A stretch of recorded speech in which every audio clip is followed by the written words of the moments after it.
My name is Axel Post, and the man across from me is Tate Stone Frisina, and this is Thinking Right Center, back with team preview for the Houston Astros. We're going to do what we normally do, just hop right into it. Who they lost, who they gained, trades. We're going to give our assessment on the over-under, and we will give grades to each position player group. So we will start with who they lose. Lose a couple key players. So Hector Neris is a loss. We'll go over why they made up for the loss, but it is a loss. Losing Martin Maldonado, if you're a stat nerd like me, makes them better. So it's a net positive. Somehow he got a job in baseball, like actually playing, not just coaching. Phil Maton is a solid arm that they lose in the bullpen. Ryan Stanek, also another solid arm in the bullpen that they lose. And Michael Brantley retired. So RIP in peace, Michael Brantley. They gained Victor Caratini to be the backup catcher, which is, again, Victor Caratini is better than Martin Maldonado. So that's an upgrade in my book. And of course, they signed probably the most consistent closer of the past half decade with Josh Hader. And I put on our little notes here, Blake Snell, question mark, because I think it is almost inevitable that he ends up with the Astros. I don't know what you've been seeing or reading about it, but yeah, it's weird. Surprisingly, haven't seen a ton about it.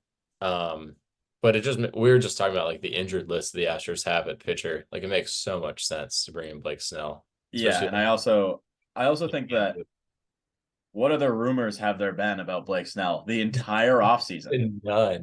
None. So it just I see that one rumor that happens when we're this close to regular season. I'm like, it's happening. It's gonna happen. So I'm not using a pen, but I'm penciling in Blake Snell to be in their rotation. So we'll kind of get over that when we go over the pitching. And they made one notable trade, and only notable because I love weird prospects. They traded for Trey Cabbage.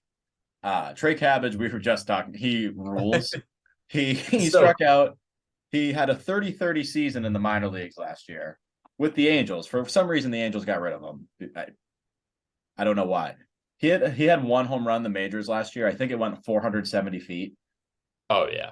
He's a crazy, crazy talent. He struck out 30% of the time in AAA. And in 2022, he struck out 34.6% of the time. Hey, improved. So if there is, again, another point we were kind of just talking about before we hit record, the Astros are good at developing hitters. There's one thing that they do pretty well, developing hitters, because if Trey Cabbage can figure out how to strike out less than 30% of the time at the major league level, which is a long shot, because if you do it that much in AAA, but 30-30 in the minors is crazy tools. So that's just an interesting. They gave up Carlos Espinosa, who I'm sorry, I didn't do any research on at all. I don't really care. They got Trey Cabbage, which is just fun. Dude, yeah, that's like, I mean, the Astros, not an amazing farm system. There's something to be excited about. Yeah, they have a bad farm system. They traded anything that they did have, they traded to get Justin Verlander again last year. Because they gave up Drew Gilbert in that trade, who I like. Drew Gilbert, good hitter. But just like you said, like Trey Cabbage has the tools, and if there's anyone that's going to be able to develop those tools, it's definitely not the Angels. For sure. We were like, why did the Angels get rid of these guys? It makes no sense. But yeah, I guess they're confident that they won't be able to develop them. So maybe they're just like, fuck it, we can't do it. They're confident in their non-confidence about That's themselves. Right. But yeah, the Astros are gonna do something awesome. Hopefully, I love Trey Cabbage.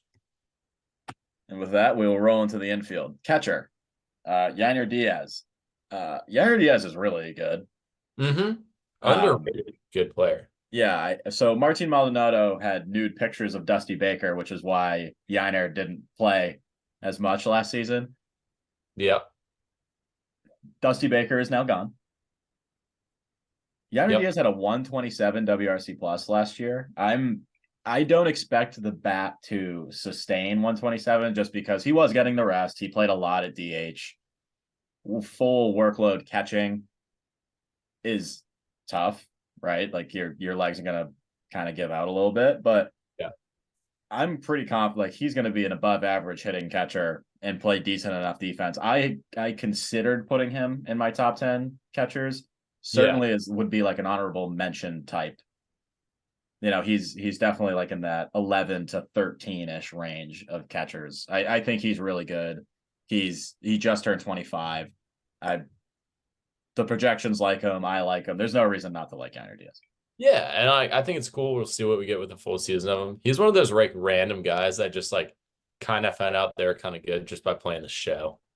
Yeah. Like that's like I really had no idea. I was like, oh yeah, Ender Diaz, he can kind of hit. And then Yeah, I think the Astros end up kind of finding those guys. They're not like super high profile prospects, and then they come up and you're like, this guy fucking rakes. Like this guy murders the ball. Yeah. And I'm just excited. If he grades out above average defensively as a catcher, then you're going to be talking about a premier catcher for a pretty long time.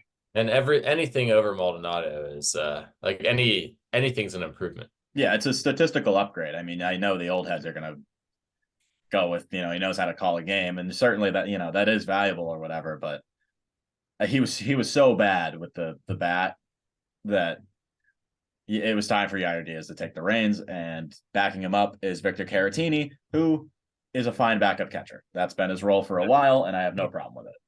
Yeah, I've always liked Victor Caratini. Just cool. He's like a switch hitting catcher. I don't know why that's cool. I like it. It's nice. So you're a nice guy. First base, Jose Abreu. He did not hit a home run until May 28th last season. And then he hit 18 to end the year with an OPS of 768. So definitely, not what you're looking for out of your first baseman, but serviceable. But then went into playoffs and raked. Hit 4 home runs in the playoffs, had an OPS near 1,000. He's 37. He's obviously old, but for this team, I like Jose Abreu. He fits well. Yeah, every piece of the Astros lineup is like a cog, like just keeps moving along. Like everything fits. The tools like really mesh well together. I think it's a cool roster construction when you look at it. Yeah, and I also think so. RBIs are largely a team stat and are largely just kind of lucky. Like who do you have on base? But there is something to be said, I think, for a guy like Jose Abreu who feels like he is constantly at the top of the charts, or at least in his prime. Like even last year, he had an 86 WRC plus. He had 90 RBIs. Like that doesn't happen really. I know he's on the Astros and they score a shit ton of runs, but still, I think there's like he had 100 in basically every full season he played until 2022. Like the first 8 years of his career, he had 100, and 2020 he had 60 in 60 games in 2020. He's one of those guys, like if you have a situation with a guy in scoring position in less than 2 outs, he's not going to strike out. No, I think he just values the RBI. Yeah, he's a really good. He has great bat to ball skills, and he knows how to use them. And I think that, a smart hitter and a really still talented hitter at like 37. Yeah, I would expect him. I would expect him to be better than 86 WRC plus. Didn't he slide into home on his home run? He slid into the dugout. He's such a weird guy with his little goatee beard. That's just what? His little ponytail on his beard, very odd. Could be the move. Second base is a Hall of Famer, Jose Altuve. Jose Altuve, Hall of Famer, short guy.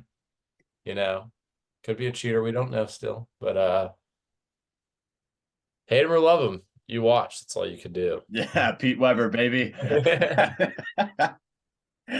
But I do want to make like a quick point because I don't want to talk about Altuve forever because everybody knows how good he is. Yeah. The way he redesigned himself throughout his career is really cool to me. Like he went from obviously being like short king. In 2014, he stole 56 bags. He hit 341. He hit 7 home runs. He had a 137 WRC plus. Now, we'll go back to 2021. Even he stole 5 bases, hit 31 homers with a 128 WRC plus. 2022, 18 bags. So the stolen bases kind of came back a little bit. Hit 28 homers. This past season, 90 games, 17 homers. I think it's so cool to see, like, he used to be a guy that never walked but never struck out. Now he strikes out a little bit more, still at a really great clip, but Mhm. also walks more and hits for more power. But Oh maybe yeah. doesn't hit for that 330, 340 average. I mean, he hit 300 last year. Some batted ball luck, I'll say. I don't expect him to hit 300 really. I think he's more of a 270 hitter at this point of his career, but Yeah. he's a threat to hit 30 bombs now, which is Yeah. so interesting.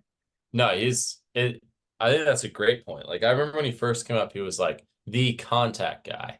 Yeah. Now, like, I mean, I don't know like what work has gone behind the scenes. I think it's also a testament to the Astros being like, you want to make this change? We probably want it as an organization. Let's do it. And it ages better. Exactly. Yeah, exactly. Power ages better than stealing 50 bags. Like, It, we've seen it a million times. Yeah. but that was just a quick thing because I just think that's super cool that he's talented enough to do that. Yeah. Jeremy Pena as a shortstop, UMaine legend, shout out. You man legend, man. Really, really excellent defender at shortstop. Yeah. Makes every play look so easy. Has a cannon for an arm. He cut down on the whiff last season. He's such an interesting player because he's obviously super talented. He was the World Series MVP, Yeah. I forgot about that. and as a rookie, hit 22 homers as a rookie, and then hit 10 last year. But cut down on the whiff, got a better K rate. I think he sacrificed some power for some contact, and honestly, Yeah. I would rather have him just sell out for power. Yeah. I think the 22 bombs, like with a really good defensive shortstop, like batting, what was he? About like 240, 250. Hit 250, hit 263 last. He had 253 in his rookie season, 263 as his sophomore season, I guess I if you think want to call it he that. averaged around that 250 with like that better power. That's a amazing shortstop. Yeah, I would rather him just. I mean, maybe the idea is that now this season, right, year 3, put both of them together. Mm-hmm. But Exactly. if he wants to pick a profile, I would say lean into more power because I would rather have a great defender with great power who also, weirdly enough, only stole 13 bases last season. His sprint speed is in the 96th percentile. He should Yeah, steal more. a freak athlete. Yeah. He gives me kind of like some I mean not early because struggled early, but like some Dansby Swanson type shortstop vibes. Like very solid all around, doesn't do anything like spectacular. I guess defense is obviously going to be Gold Glove defense. Um, but like, the common person watching baseball doesn't notice that as much. Mm. Like I could see him turning into like, I mean, obviously a great shortstop, but like that kind of player. Yeah, I guess I was gonna say something that Dansby has a better hit tool, but I think Dansby like worked for that. Yeah, Dansby struggled a ton early on. Yeah, Dansby doesn't have like a naturally great hit tool. Mm-mm. I don't think. I think he learned what pitches to swing at and what situations to maximize like his whole profile. And I think that's like the best outcome for Jeremy Pena is that he literally just is Dansby Swanson.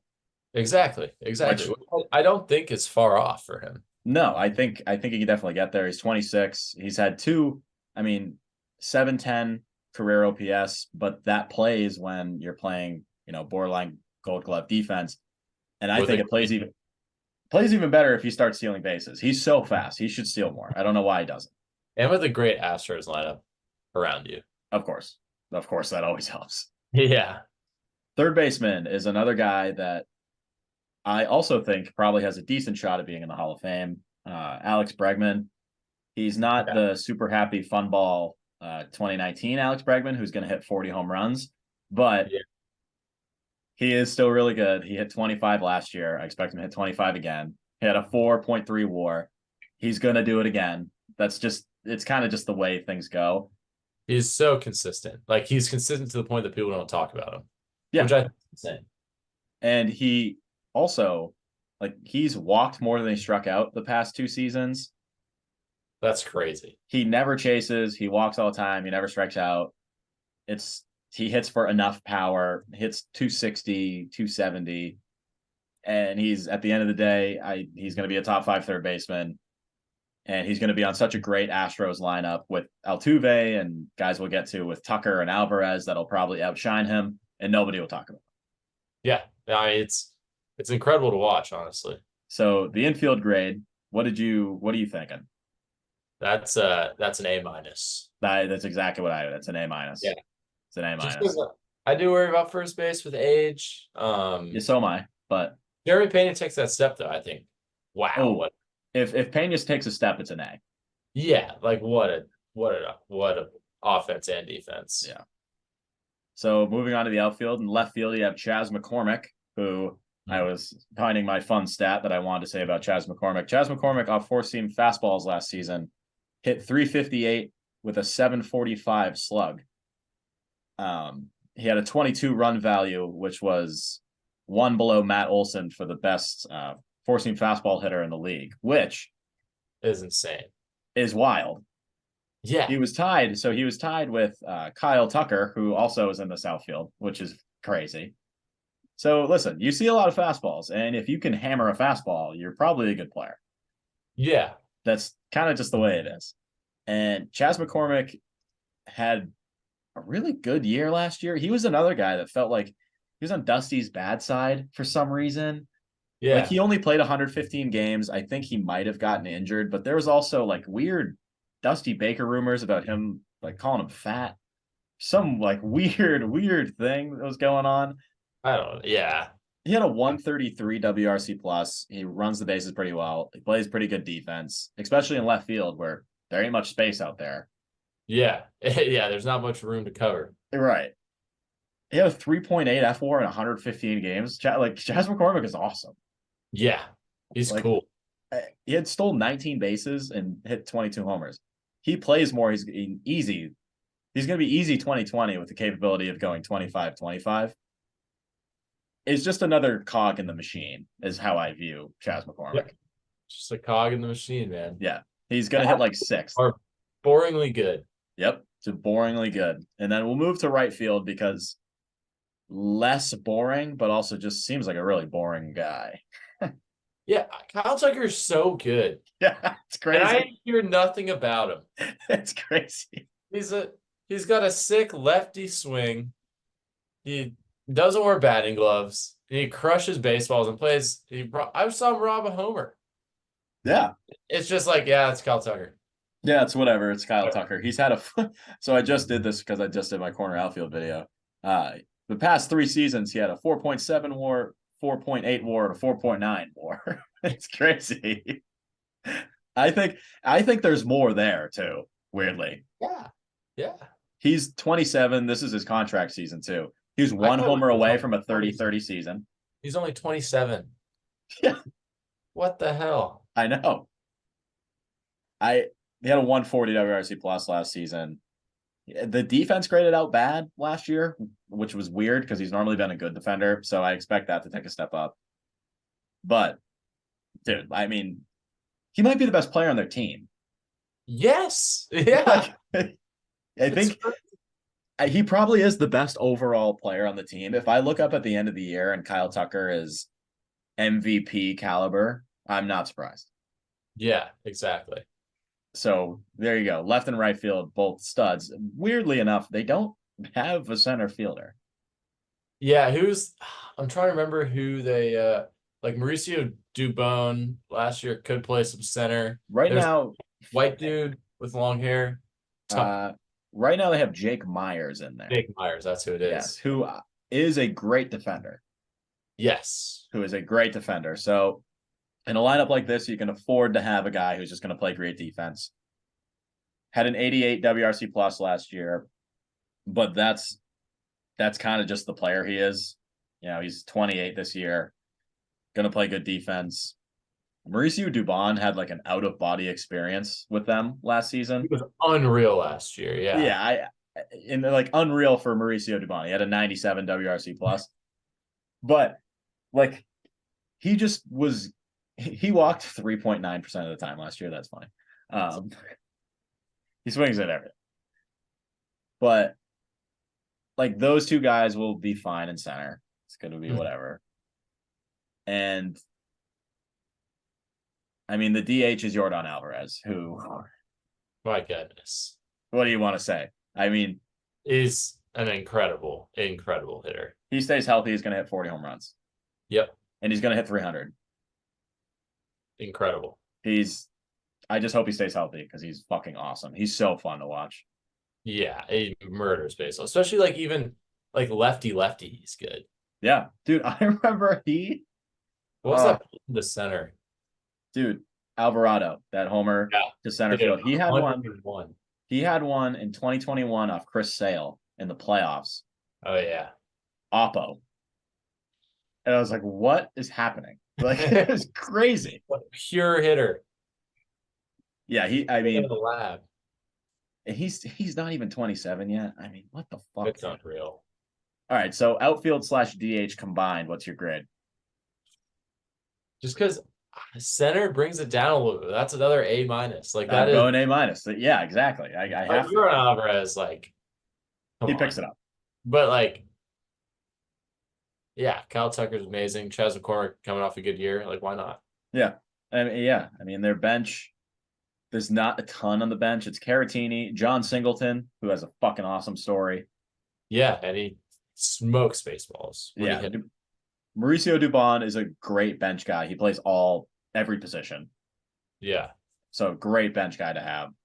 And Corey Julks, who actually came up and did pretty well. can kind of hit a little bit. He's got a little bit of power. Yeah, he played against the Braves. He played first against the Braves in that series. I think first was out. And he played left field or first or something like that. I think he's one of these guys who plays a lot of positions but plays none of them well. Yeah, he was interesting. I had no idea who he was, but I think he hits pretty well. Yeah, he's got a little bit of power, but the bench isn't really exciting. But when the lineup looks like it does, it doesn't really fucking matter. Yeah, it's crazy. Starting rotation. So right now, just going off of what Fangraphs has, which is a long shot from what it'll look like at midseason, it's Framber Valdez, Christian Javier, Hunter Brown, Ronel Blanco, and JP France. Oof. Yes, kind of oof. Justin Verlander is just dealing with shoulder soreness, so I don't think he'll be out very long to start the season. So right away, you're getting your ace back. At least my guess is within a month. Okay. So I'm not really worried about that. Then McCullers is going to come back. McCullers is going to come back at some point. Jose Urquidy is going to come back at some point, and Luis Garcia, who seems to be kind of forgotten about as being a very good pitcher, yeah, is going to come back. Yeah, let's pull up Luis Garcia. 2022, Luis Garcia had a 3.7 ERA and 157 innings. 2021, he had a 3.48 ERA and 155. This guy can pitch. So when he comes back, that is a huge bolster to the rotation. And then obviously the elephant in the room is Blake Snell. I mean, if they sign him, that rotation is unreal. If they sign him and Verlander comes back and go best case scenario here. Verlander comes back, McCullers is back, Luis Garcia is back. That the rotation reads off Verlander, Snell, Valdez, Javier, Christian Javier. I don't even know who I just said. You said Javier Christian, so Christian Javier, Hunter Brown, Luis Garcia, Lance McCullers. They're like 7 deep if they sign Snell by midseason. And they're all like Hunter Brown is going to be pretty good. Like they're all good starters. So Framber Valdez is up there at fringy ace territory for me. Really? I like that. I'm a big Framber fan. I love Framber. Dude, he rocks like a ground ball rate in the 60% or something fucking crazy. Unreal. I remember the story of how he was signed was sick. He was they literally just saw his curveball. We're like, oh my God. He was throwing like 87, 89. He was also and then old. They're like, yeah, he's also like 21, I think. Yeah, he was pretty old because he's already 30. He was pretty old. The same with Luis Garcia. Luis Garcia was old too. Yeah, and that's just like excellent scouting, which is pretty cool to see. So Framber, I mean, even if I'm high on Framber, where I'm thinking he's fringe ace, I think starting pitcher 2 for sure. At the low end, he's a starting pitcher 2. Yeah. He's projected for a 3.3 ERA and 196 innings. Like he threw 198 innings with a 3.4 ERA.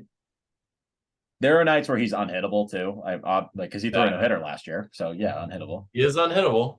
So there are nights where he'll just have that. There are nights where he'll kind of blow up a little bit, but he's going to give you a lot of innings. He's going to be consistent. It's just I love Framber. The ground ball rate is important for a ballpark that he's in as well. Hmm. Christian Javier is really interesting.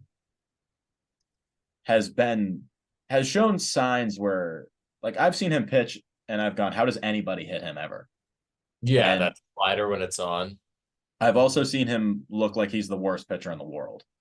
Yeah, he's an interesting guy because I remember like he's been affected out of the pen. He's had good starts. Like he can kind of go anywhere, but he's like kind of a two pitch guy.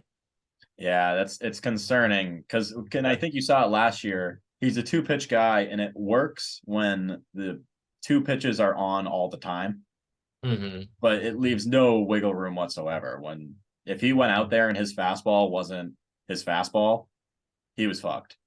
Exactly. Exactly. Yeah. And you saw, I mean, he struck out less than nine per 9 innings last year, when the past 2 seasons he was 11 and a half, right? Like Yeah. That's concerning. Yeah. it is concerning, but at the same time, if there's an organization I'm confident that'll fix it, it'll be the Astros. Oh yeah. And they're not asking much of him, like we said. Like maybe to paper over for you got to paper over the first 2-ish months of the season, but after that, man, Christian Javier is your four. Who cares? Yeah. Yeah. If he'll give you quality starts. Hunter Brown is a guy I'm really really excited about. Yeah, he's got unreal stuff.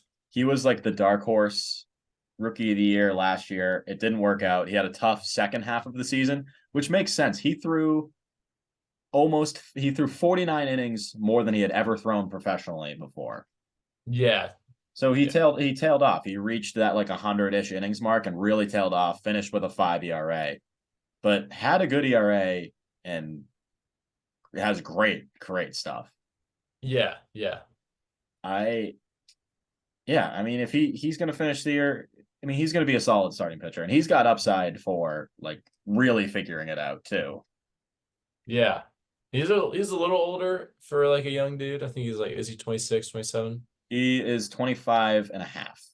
Okay. So But yeah, he's really not that old. yeah. I thought he was 26. But yeah, really Uh, good guy. With Ronel like, Blanco. Ronel Blanco's a guy I don't know too much about. I think he's just a guy. yeah, Had a 4.5 ERA in 52 innings, struck out 52 in 52 innings. Like I think he's just he's right on the normal yeah, side. he's just which I mean, shit, man. That's got value. And JP France, I actually hate JP France. I don't think he's good. Okay. Good stand. Good stance. He had a 3.8 ERA in 136 innings, which I understand is good, but he struck out 101. Yeah. And the projections have him at a 4.39 in 93 innings. I'm not a JP France guy. I think his fastball sucks, and I don't like guys whose fastballs are terrible. It's great. I think it very true of you. Uh, So you're great for the starting rotation, as is. as are we letting Verlander be in there? Sure, yeah. If we let Verlander in here, it knocks Ronel Blanco out. And so France is your 5, Hunter Brown's your 4, Javier is your 3, Valdez is your 2, Verlander 1. That's a B plus. I was gonna say B or B plus, but I If they mean, it's like an A plus plus if everything goes right. if they sign Snell, honestly, if they sign Snell, it's an A. Yes. And if they sign Snell and then Garcia and McCullers comes back, it's a higher than it's A plus with extra credit. Like Yeah. Insane. and the bullpen's an A plus. I think we're gonna go ahead and just That bullpen's nasty. this is crazy. My God. if So they signed Josh Hader, so they lose some good bullpen arms. Their depth isn't as good as what it has been in the past, Yeah. but when you're back, when the 7th inning is Brian Abreu, who had a 1.7 ERA and struck out 172 innings. Oh my God. You're Yeah. doing something right in the back end. Ryan Presley is spinning breaking balls that are like 3,500 RPM. He's just solid every year, and he's good. And then you have Josh Hader, who, like I said at the top of the episode, is probably the most consistent closer the past 5 years. He had a 1.28 ERA last season. Yep. No, that is an unreal 7.89. That is 2015 Royals caliber back end of the bullpen, I agree. which like, and it's funny, right? When you put together a bullpen that's that good and has a three-headed monster, like I will never forget the 2015 Royals, which I is will so weird. 2015. Yeah. They were the first to do that. Yes. To be like, hey, our starter only has to do a 5. Yeah. And like Rafael Montero has really good stuff. He had a 5 ERA last year, but I don't think that's a true. But he was pretty good the year before. He was pretty. I think he's a good reliever. He's your 6th inning guy. Like that's fucking crazy. It's insane. It really is insane. And then they kind of just have a collection of guys, but again, they're the Astros. They're gonna figure out depth bullpen pieces. Every team can figure out depth bullpen pieces. There's going to be one guy that pops in the minors or something every year. And the guy that pops for them is going to throw like the 5th inning when somebody blows up. Yep. Because the rest of the bullpen, Bennett Sousa threw 9 innings last year. Seth Martinez is a guy that he's just kind of there. He had a 5 ERA and 43 innings, struck out 45. Like he's fine-ish. I mean, he's going to be in the bullpen all year, so kind of get used to him. Brandon Bielak had a 3.8 ERA in 80 innings, which is actually a lot better than I thought it'd be. Oh, that's great. Yeah. I had no idea that he did that. That's pretty wild. And Parker Mushinski had pitched 14 innings. I have no idea who this is. So that's the God's honest truth is I have no idea who Parker Mushinski is. So besides Josh Hader, they are lacking a lefty. But honestly, I don't care. If they're winning the game and it's the 7th inning, they're gonna win. Yeah, exactly. Yeah. I mean, that bullpen is, oh my goodness. So it's an A+. It's gonna be the best 3-headed monster in the back head of a rotation since the 2015 Royals. So almost a decade. So this over under 93.5. I'm hammering that over. Yeah. I'm going over. I sent you my screenshot. I bet for them to win the World Series. Yeah. No, I was doing some research here, and part of it is based off of Snell signing. Because I think so. I got it plus 750. I think it's a steal if Snell signs. I think it's a deal, like if he does it, and I think it's fair if he doesn't sign. So I totally agree. Like if he signs, that line's got to move up a lot. Oh yeah, that line's gonna be like plus 600, plus 550-ish if he signs. Yeah, nah, I think it's a great bet. This team's perfect. Yeah, we just gave them all A's pretty much around the board. This team's perfect. Yeah, perfectly. I would sign a depth bullpen arm to improve the team. Yeah, like every position is good. You could sign a center fielder if you really want to go crazy, but there's no like really good center fielders. Yeah, this team's perfect. That's all we have to say. It's over, not over 93.5. I understand the Rangers are good, but it's the Astros division to lose again. Astros are perfect. Astros are perfect. That's our takeaway.